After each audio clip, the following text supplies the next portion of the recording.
டெல்லியில் இன்று நடைபெறுகிறது காவிரி நீர் மேலாண்மை ஆணையத்தின் 56வது கூட்டம். தமிழகத்திற்கு தரவேண்டிய தண்ணீரை உடனடியாக திறந்துவிடுமாறு கர்நாடகத்திற்கு உத்தரவு பிறப்பிக்கப்படும் என்று எதிர்பார்ப்பு.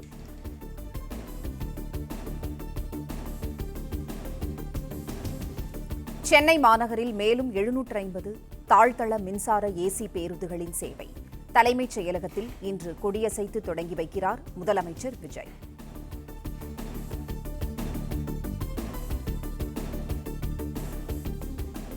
பரபரப்பான அரசியல் சூழ்நிலையில் இன்று சட்டப்பேரவையில் தொழில்துறை மானிய கோரிக்கை மீதான விவாதம். தமிழகத்திற்கான முதலீடுகள் மற்றும் தொழில் வளர்ச்சி குறித்து சரமாரியாக கேள்விகளை எழுப்ப எதிர்க்கட்சிகள் திட்டம்.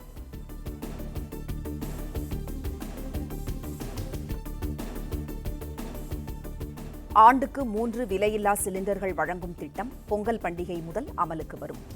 ஆண்டுக்கு 4000 கோடி ரூபாய் நிதி ஒதுக்கீடு செய்யப்படும் என்று முதலமைச்சர் விஜய் அறிவிப்பு.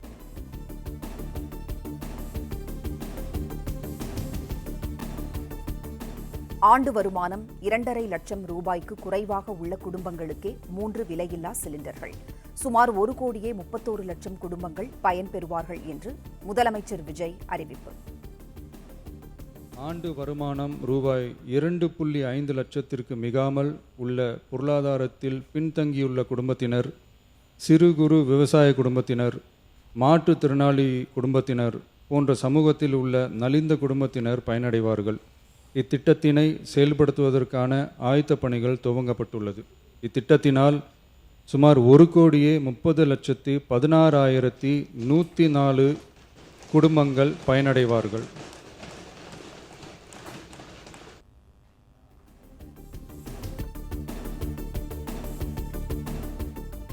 ஆண்டுக்கு 3 சிலிண்டருக்கான முழு தொகையும் இல்லத்தரசிகளின் வங்கிக் கணக்கில் நேரடியாக வரவு வைக்கப்படும்.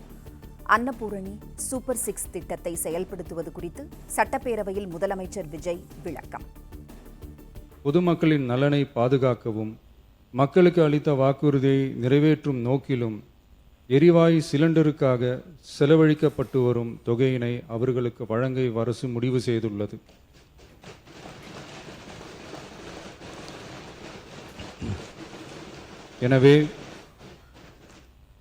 எனவே குடும்பத் தலைவிகள் பயன்பெறும் வகையில் முதல் கட்டமாக அன்னபூர்ணி சூப்பர் 6 திட்டத்தில் ஆண்டிற்கு 3 விலையில்லா எரிவாயு சிலிண்டர்கள் வழங்கப்படும்.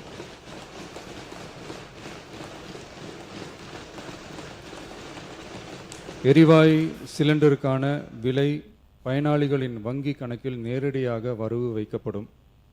இத்திட்ட பயனாளிகள் எரிவாயு சிலிண்டர் பதிவு செய்து சிலிண்டர் பெற்றவுடன் எண்ணெய் நிறுவனங்களிடமிருந்து பட்டியல் பெற்று சிலிண்டருக்கான விலை பயனாளிகளின் வங்கி கணக்கில் வரவு வைக்கப்படும். இத்திட்டத்தினால் சுமார் 1,30,16,104 குடும்பங்கள் பயனடைவார்கள்.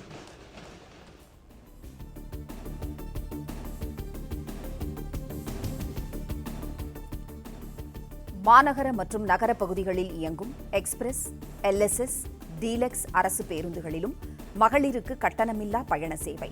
மகாத்மா காந்தி பிறந்த நாளான அக்டோபர் 2 முதல் வெற்றி பயணம் திட்டம் துவங்கும் என்று முதலமைச்சர் விஜய் அறிவிப்பு.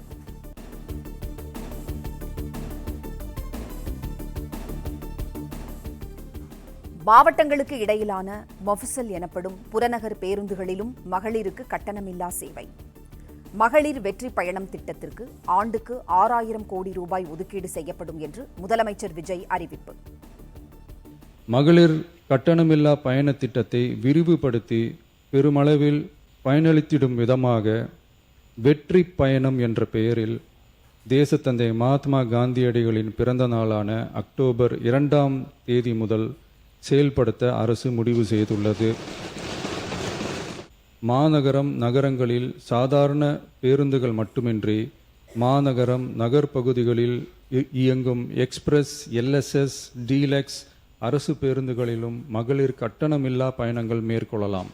மேலும் கூடுதலாக மாவட்டங்களுக்கிடையே பயணம் மேற்கொள்ள ஏதுவாக புறநகர் மற்றும் மலைப்பகுதிகளில் சாதாரண கட்டண பேருந்துகளிலும் மகளிர் கட்டணமில்லா பயணங்கள் மேற்கொள்ளலாம்.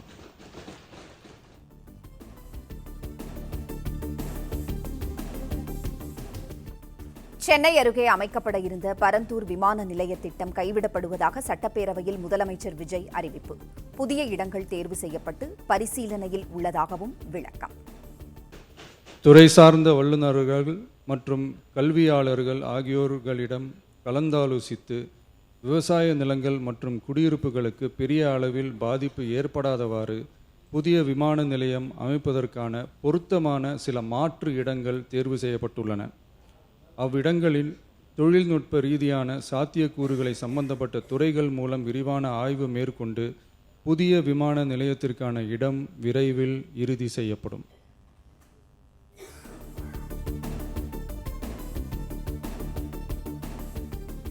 போதுமான இடவசதி இல்லாததால் 3வது இடத்திலிருந்து 5வது இடத்திற்கு தள்ளப்பட்ட சென்னை விமான நிலையம் 5வது இடத்திலிருந்த பெங்களூரு 3வது இடத்திற்கு முன்னேறியிருப்பதாக முன்னாள் அமைச்சர் தங்கம் தென்னரசு தகவல்.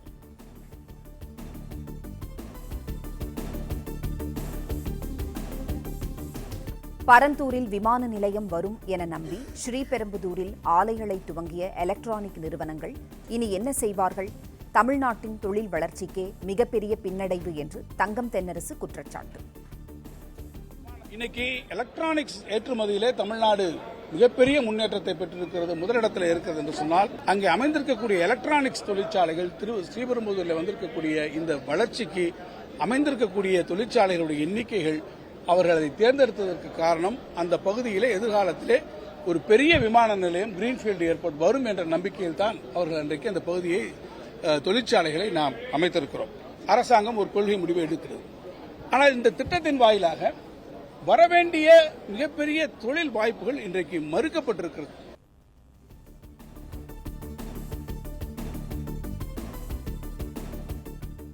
பரந்தூர் விமான நிலையத்தை கருத்தில் கொண்டு சுங்குவார் சத்திரம் வரை நீட்டிக்கப்பட்ட மெட்ரோ ரயில் திட்ட விரிவாக்கத்தை என்ன செய்ய போகிறீர்கள்? தாவேகா அரசுக்கு திமுக முன்னாள் அமைச்சர் தங்கம் தென்னரசு கேள்வி.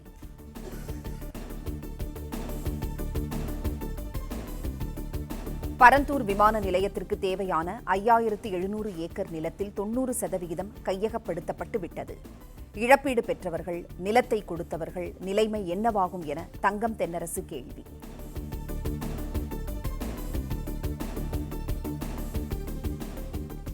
ஏற்கனவே தமிழ்நாட்டிற்கு ஹோசூர் விமான நிலையம் மறுக்கப்பட்டு விட்டதாக திமுக முன்னாள் அமைச்சர் தங்கம் தென்னரசு குற்றச்சாட்டு. ஆந்திராவின் குப்பத்தில் விமான நிலையம் அமைந்தால் ஹோசூர் தொழில் நிறுவனங்கள் சென்றுவிடும் என ஆதங்கம். ஆந்திர அரசு ஏற்கனவே அங்கே ஒரு விமான நிலையம் அமைக்கக்கூடிய கருத்தூர் இருக்கிறது. ஏற்கனவே ஓசூர் விமான நிலையத்தை நாம் இழந்திருக்கிறோம். பெங்களூர்ல இப்ப 2வது ஏர்போர்ட்டுக்கு போயிட்டாங்க. குப்பத்தில் ஆந்திராவில் ஒரு ஏர்போர்ட் வருது. சுத்தி ஓசூரை சுத்தி இருக்கக்கூடிய பகுதிகளெல்லாம் இன்னைக்கு ஏர்போர்ட்டுகள் வருகிற போது ஓசூர்ல நமக்கு அனுமதி மறுக்கப்பட்டு அது ஓசூரை நாம் இழக்கிறோம். இப்ப மீண்டும் பரந்துரையும் இழந்தால் இந்த நாட்டினுடைய தொழில் வளர்ச்சி எங்கே போகும்? பொருளாதார இலக்கு அங்கே போகும்.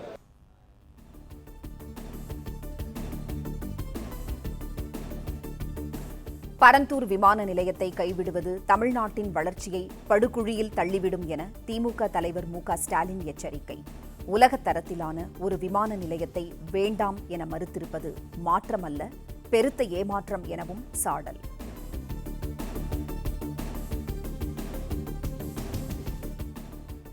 சென்னையில் 5 ஏக்கர் நிலம் எடுக்க வேண்டும் என்றால் கூட நீர்நிலைகள் இல்லாமல் எடுக்க முடியாது என முன்னாள் அமைச்சர் TRB ராஜா கருத்து. மாற்று இடத்தில் மட்டும் சுற்றுச்சூழல் பாதிப்பு இல்லாமல் இருந்து விடுமா என பரந்தூர் விமான நிலையம் விவகாரம் பற்றி கேள்வி.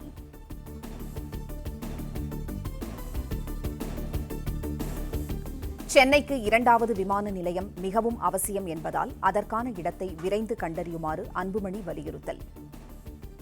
முடிவில் மாற்றம் செய்யப்பட்டிருப்பதால் புதிய விமான நிலையம் அமைக்கும் முயற்சி கிட்டத்தட்ட 20 ஆண்டுகள் பின்னோக்கி சென்றுள்ளதாக கவலை.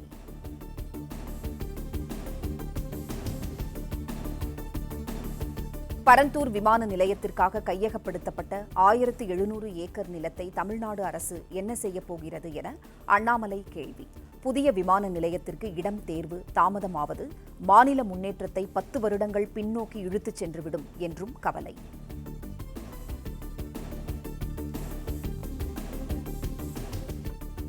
காங்கிரஸ் விசிக IUML இடதுசாரிகள் இல்லை என்றால் திமுகவுக்கு 10 தொகுதிகள் கூட கிடைத்திருக்காது. திமுக எதிர்க்கட்சியாக இருக்க காரணமே கூட்டணி கட்சிகள்தான் என சட்டப்பேரவையில் அமைச்சர் ஆதவர்ஜுனா ஆவேசம்.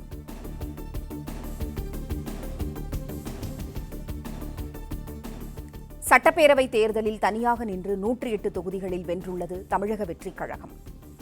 தனியாக நின்று 50 தொகுதிகளை வெல்ல முடியுமா என ஆதவர்ஜுனா திமுகவிற்கு சவால். நீங்க இன்னைக்கு எதிர்க்கட்சியா உட்கார்ந்தது காரணம் காங்கிரஸ், நீங்க எதிர்க்கட்சியா உட்கார்ந்தது காரணம் கம்யூனிஸ்ட், நீங்க எதிர்க்கட்சியா உட்கார்ந்தது காரணம் ஐஎம்எல், நீங்க எதிர்க்கட்சியா உட்கார்ந்தது காரணம் விசிகே, நீங்க எதிர்க்கட்சியா உட்கார்ந்தது காரணம் கூட்டணி. இத ஞாபகம் வச்சுக்கோங்க. எங்கள மாதிரி திமுக தனியா நின்னு ஒரு தேர்தல்ல 50 தொட்டு சொல்லுங்க பாப்போம், 50 தொட்டு சொல்லுங்க பாப்போம். ஒரே ஒரு தேர்தல் திமுக தனியா நின்று 50 தொட்டு சொல்லுங்க. அப்பதான் இந்த கூட்டணி கட்சியோட அருமை திமுகவுக்கு தெரியும். உட்காருங்க.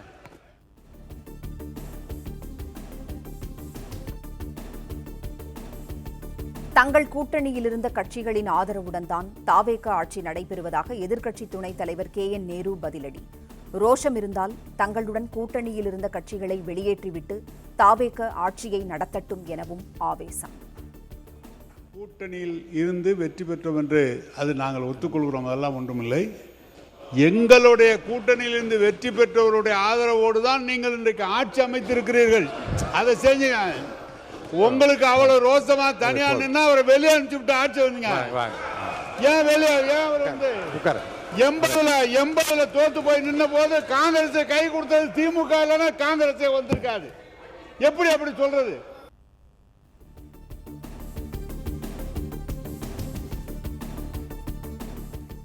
அமைச்சர் விஸ்வநாதன் கவிஞர் என்பதால் இருமுறை பேசுவதா என்று கிண்டலடித்து சிரித்த KN நேரு மற்றும் திமுக MLA-க்கள்.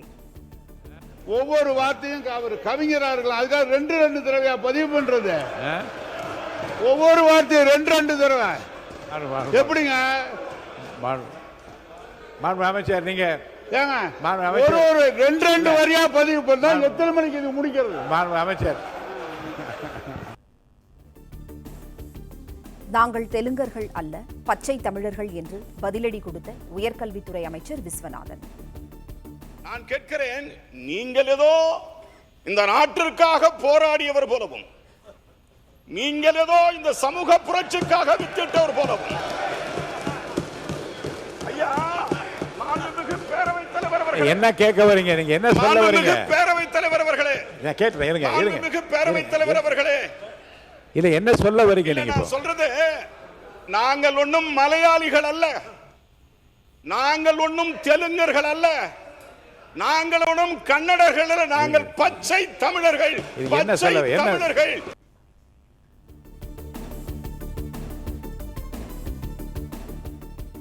கடந்த ஆட்சியில் பள்ளிக் கல்வித்துறையில் முறைகேடுகள் நடந்துள்ளதாக மரிய வில்சன் குற்றச்சாட்டு.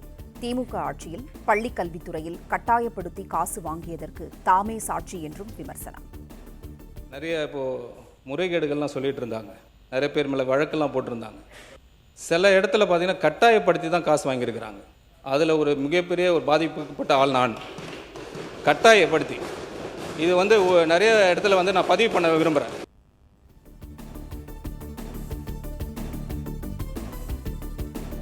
தமிழ்நாடு முழுவதும் அரசு பள்ளிகளில் 777 கோடியே 58 லட்சம் ரூபாய் செலவில் சிசிடிவி கேமராக்கள், 24,578 சிசிடிவி கேமராக்கள் பொருத்தப்பட உள்ளதாக அமைச்சர்கள் ராஜ்மோகன் சட்டப்பேரவையில் தகவல். மிக முக்கியமாக கண்காணிப்பு கேமரா. எந்த இடத்துல ஒரு சிசிடிவி கேமரா இருக்கோ அந்த இடத்துல குற்றம் நடப்பதற்கான வாய்ப்பு மிக குறைவு. அதனால பள்ளிகளில் 24,578 கண்காணிப்பு கேமராக்களுக்கான வேலைகளும் செய்திருக்கிறோம். இதற்கான அந்த பணிகளுக்கான மொத்த செலவினம் 727.58 கோடி ரூபாய் செலவாயிருக்கு.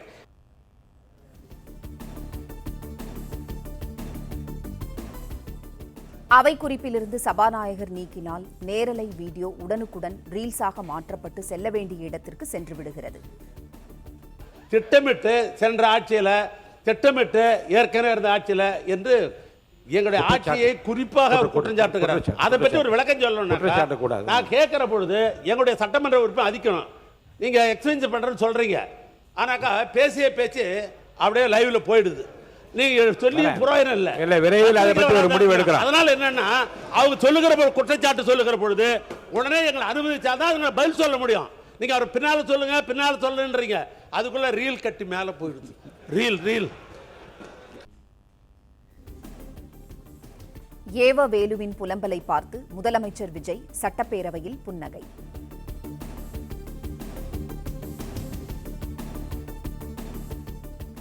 இரண்டு ஏக்கருக்கும் குறைவாக விவசாய நிலம் உள்ள விவசாய குடும்பங்களைச் சேர்ந்த மாணாக்கர்களுக்கு கல்வி கட்டண விலக்கு. அரசு கல்லூரிகள் அல்லது பல்கலைக்கழகங்களில் படிக்கும் பட்சத்தில் முழு கல்வி கட்டணம் விலக்கு அளிக்கப்படும் என சட்டப்பேரவையில் அமைச்சர் விஸ்வநாதன் அறிவிப்பு.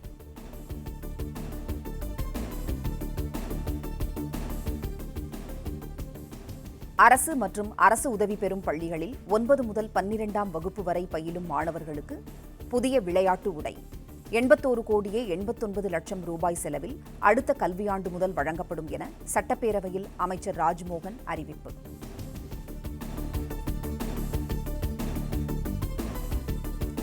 அரசு பள்ளி மாணவர்களுக்காக பல், கண் மற்றும் காது பரிசோதனை முகாம்கள் நடத்தப்படும் என அமைச்சர் ராஜ்மோகன் அறிவிப்பு. பிரச்சனைகள் ஆரம்ப நிலையிலேயே கண்டறியப்பட்டு உரிய சிகிச்சை, ஆலோசனை மற்றும் தொடர் மருத்துவ கண்காணிப்பு வழங்கப்படும் என்றும் தகவல்.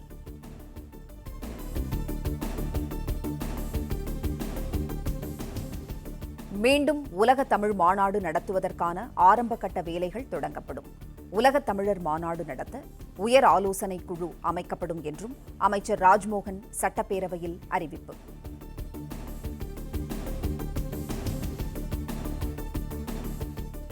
தாவேக மட்டும் ஆட்சிக்கு வரவில்லை என்றால் தனது தொகுதி வரைபடத்திலேயே இருந்திருக்காது என கூறிய உசிலம்பட்டி தாவேக எம்எல்ஏ விஜய். இந்த தண்ணி இல்லாம இங்க மக்கள் ஒரு 5000 ஆரம்பிச்சாங்க. ஒரு 30 வருஷத்துல இருந்து இன்னைக்கு 20,000 குடும்பங்கள் வெளி மாநிலத்துல போய் வேலை பார்த்துட்டு இருக்காங்க. இந்த மக்கள் எல்லாம் வெளி மாநிலத்தில் வேலை பார்க்கறதுக்கு ஒரு அடிப்படை வசதி, ஒரு விவசாயிகள் தண்ணி இல்லாம இருக்காங்கன்றது எங்களோட கோரிக்கை. அது ஒரு பிரதான கோரிக்கை. இன்னொரு விஷயம், நல்ல வேளை தமிழக வெற்றி கழக அரசு இந்த தடவை வந்துருச்சு. இல்லைன்னா எங்கள் பகுதியே இந்த மேப்பிலே காணா போயிருக்கும். உசிலம்பட்டி மேப், அந்த மேப்பில் தமிழ்நாடு மேப்பிலே உசிலம்பட்டி காணா போயிருக்கும். எந்த ஒரு நலத்திட்டையும் செய்ததே இல்லை. தேர்தல் வழக்குகள் முடியும் வரை தமிழகத்தில் 5 தொகுதிகளுக்கு இடைத்தேர்தல் கிடையாது. சென்னை உயர்நீதிமன்றத்தில் இந்திய தலைமை தேர்தல் ஆணையம் தரப்பில் பதில் மனு.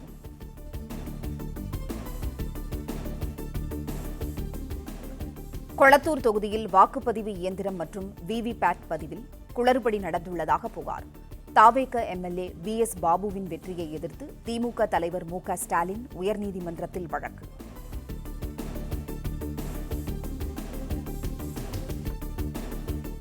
லட்சக்கணக்கான மக்கள் தாவேகவுக்கு வாக்களித்ததால் கோடிக்கணக்கான மக்களுக்கு துன்பம். சென்னையில் நடைபெற்ற திருமண விழாவில் திமுக தலைவர் மு.க. ஸ்டாலின் சாடல். ஒரு மாற்றம் தமிழ்நாட்டில் ஏற்பட்டு ஏமாற்றமாக மாறி இருக்கிறது.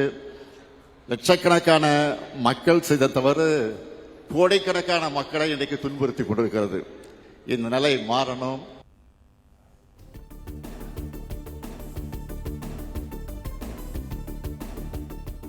ஃபைலை ஓபன் செய்ய வைத்து விடாதீர்கள் என்று பூச்சாண்டி காட்டுகிறார்கள் என எதிர்க்கட்சித் தலைவர் உதயநிதி விமர்சனம். சட்டப்பேரவையில் தாம் பேசிய பிறகும் முதலமைச்சர் அந்த ஃபைலை திறப்பது பற்றி பேசவில்லை என சாடல். முதலமைச்சர் வந்தோடனே எந்திரிச்சு கேட்டார், இது வரைக்கும் வாயை திறக்கல, தைரியம் இருந்தா ஓபன் பண்ணி பாருங்க ஃபைல. இந்த உருட்டல் மிரட்டலுக்கெல்லாம் நாங்க பயப்பட மாட்டோம்.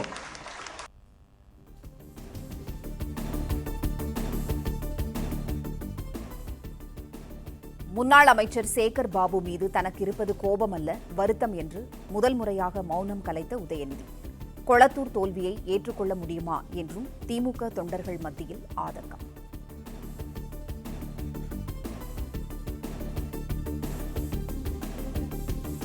தனது மேசையில் இருப்பதாக கூறிய 3 ஃபைல்களையும் முதலமைச்சர் விஜய் உடனடியாக வெளியிட வேண்டும்.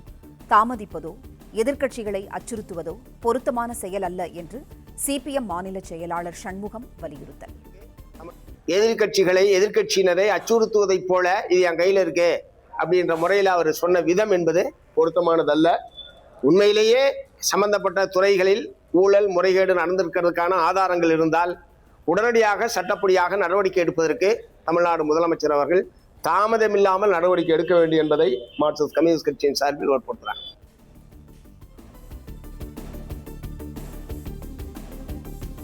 பழனி தண்டாயுதபாணி மடத்திற்கு சொந்தமான 100 கோடி ரூபாய் மதிப்பிலான நில மோசடி விவகாரத்தை சிபிஐக்கு மாற்ற உயர்நீதிமன்ற மதுரை அமர்வு மறுப்பு. சிபிசிஐடி விசாரணையை இடைமறிக்க விரும்பவில்லை என்று கூறி மனுவை தள்ளுபடி செய்து உத்தரவு.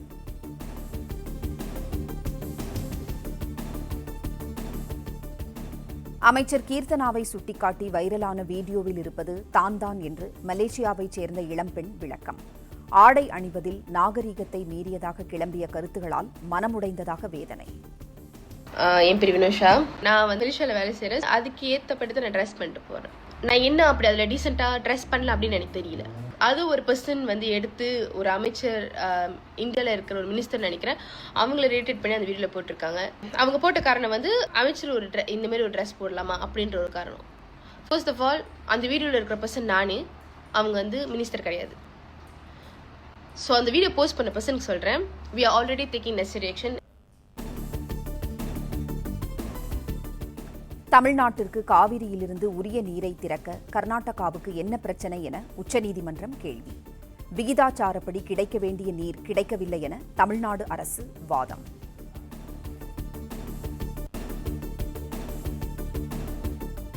பால் கொள்முதல் விலையை மேலும் அதிகரிப்பது தொடர்பாக ஓரிரு நாளில் உற்பத்தியாளர்களுடன் பேச்சுவார்த்தை.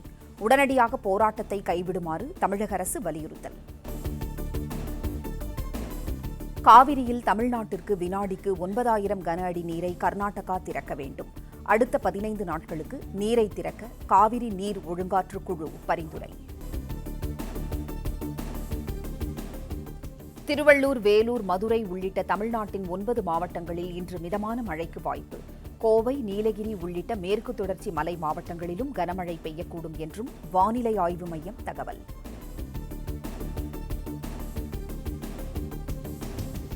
சென்னை மற்றும் புறநகரில் இன்றும் மாலை அல்லது இரவில் இடி மின்னலுடன் மிதமான மழை பெய்ய வாய்ப்பு. வானம் மேகமூட்டத்துடன் காணப்படும் என்றாலும் வெப்பநிலை 35 டிகிரி செல்சியஸ் வரை பதிவாகக்கூடும் என்றும் வானிலை மையம் கணிப்பு.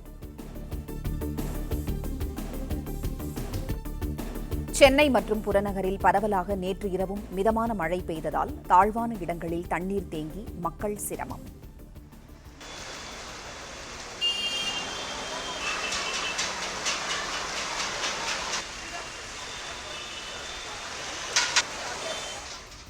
பலத்த சூறைக்காற்று வீசியதில் மந்தைவெளியில் மரம் முறிந்து சாலையில் விழுந்தது.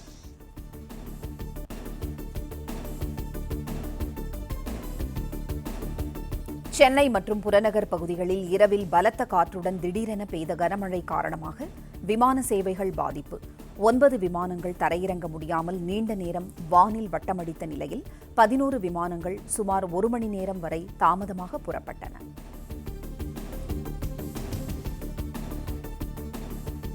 தலைநகர் டெல்லியில் மீண்டும் கனமழை பெய்து வருவதால் சாலைகளில் வெள்ளப்பெருக்கு.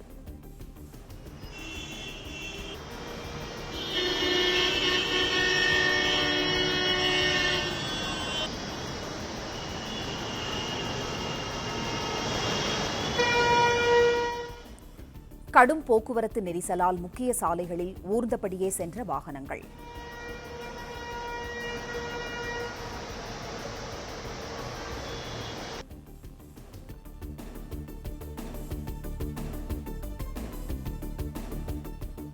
டெல்லி அருகே குருகிராமிலும் கனமழையால் சாலைகளிலும் குடியிருப்புகளிலும் கடும் வெள்ள பாதிப்பு.